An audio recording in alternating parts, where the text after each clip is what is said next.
So, hello again. You want to, let's say you have a stock Keihin carburetor and you want to eliminate the Keihin cough. This is the most basic carburetor you'll ever deal with, okay? So, we got a good vacuum there. This particular guy has a twin cam. Gotta clean this up. Has a twin cam, and he wants to upgrade his cam assembly. So he asked me to look into his carburetor. So I said I would. Now, carburation and cams go hand in hand. I'm not anti-fuel injection.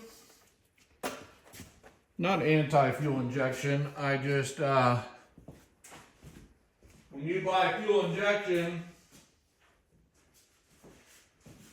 it forces you to take it to somebody or buy a programmer, and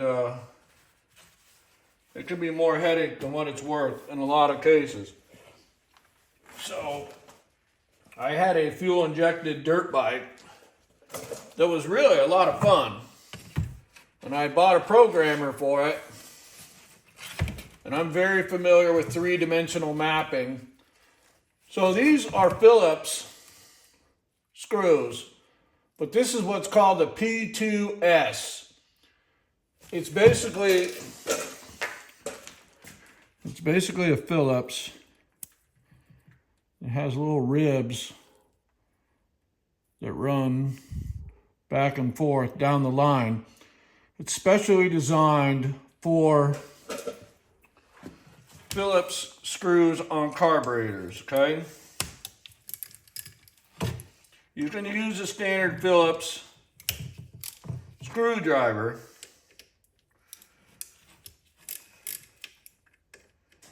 but you may have to give a little tap with a rubber mallet or a leather mallet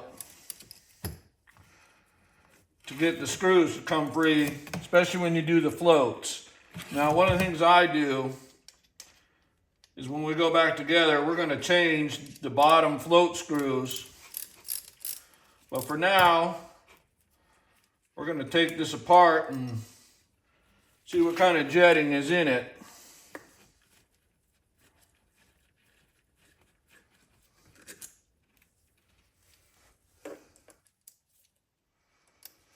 But if you have a stock bike and you ever want to get rid of your Keihin cough, when it's real cold-blooded, you'll get rid of this. If you do what I explained to you, you'll get rid of 98% of the Keihin cough. Doesn't make it go away 100%, but when you're sitting at a stoplight and things starts coughing, snorting, popping. Give me 1 second, sorry.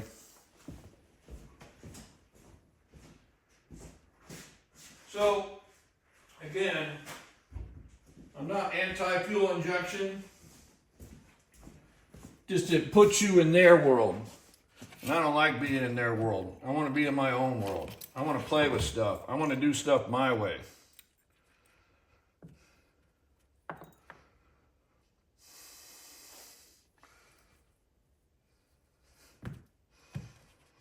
So you can see the flash. This is the jet needle. Down inside there is the needle jet, or the fluting for the main jet.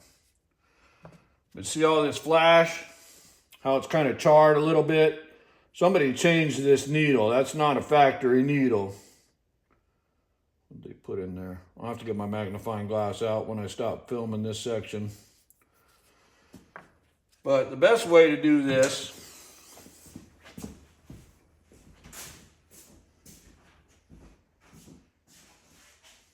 is put what we used to call A10 shims in there. Now before I embark on this journey of changing the shimming, sorry, I'm looking for my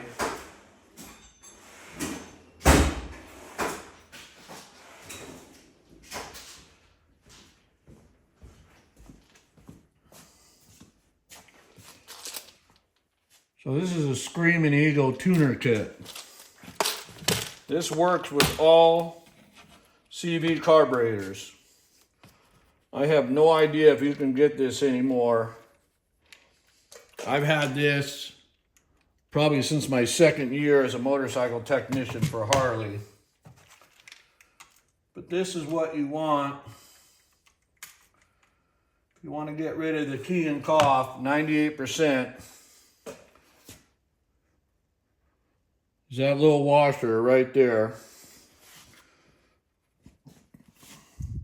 We used to call them A10 shims. You just call them jet needle shim is the true name. But this kit, like I said, I've had it for a really long time. Comes with springs, main jets, pilot jets, different needles. I mean, basically what I'm going to do is he told me what cam he's going to buy, or has bought, excuse me, did buy.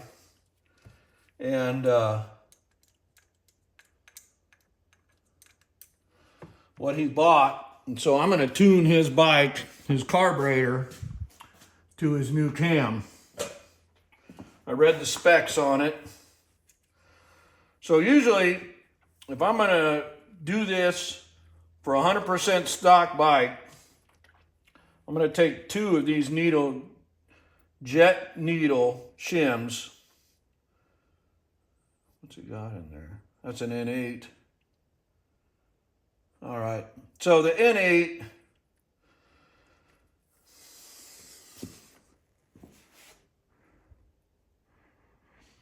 as the bike is stopped, then you fire the bike, the needle comes up a little bit. Well, the tapering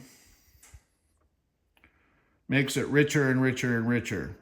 Why you have the Keihin cough and the pop and the snort, it's because when it's at idle and it's almost all the way down, it sits too low. So I put this shim in there. I'm gonna put 1 in there for right now. Then I'll take it, I'll do his cam job. And if I'm happy with it, I'll leave it after I read his spark plugs. If I'm not happy with it, I'll put another shim in there, or I may change the needle altogether. So this is your slide spring. It doesn't matter which way that goes. It's not one of those things that, oh, it's upside down. So you're taking your slide. Oh, sorry, I forgot something. One of the biggest things people don't do either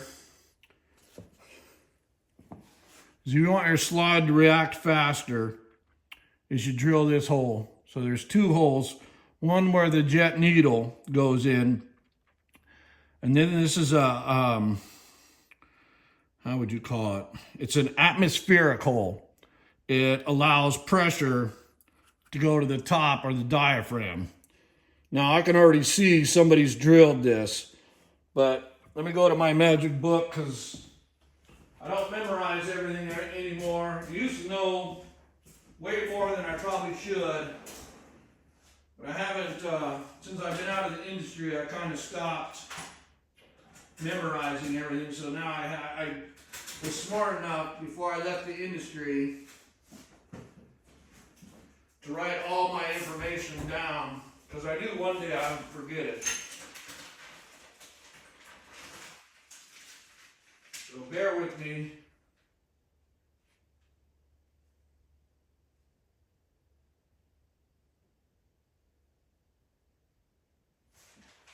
All right, just so I don't bore the crap out of you, I'll be back in a few.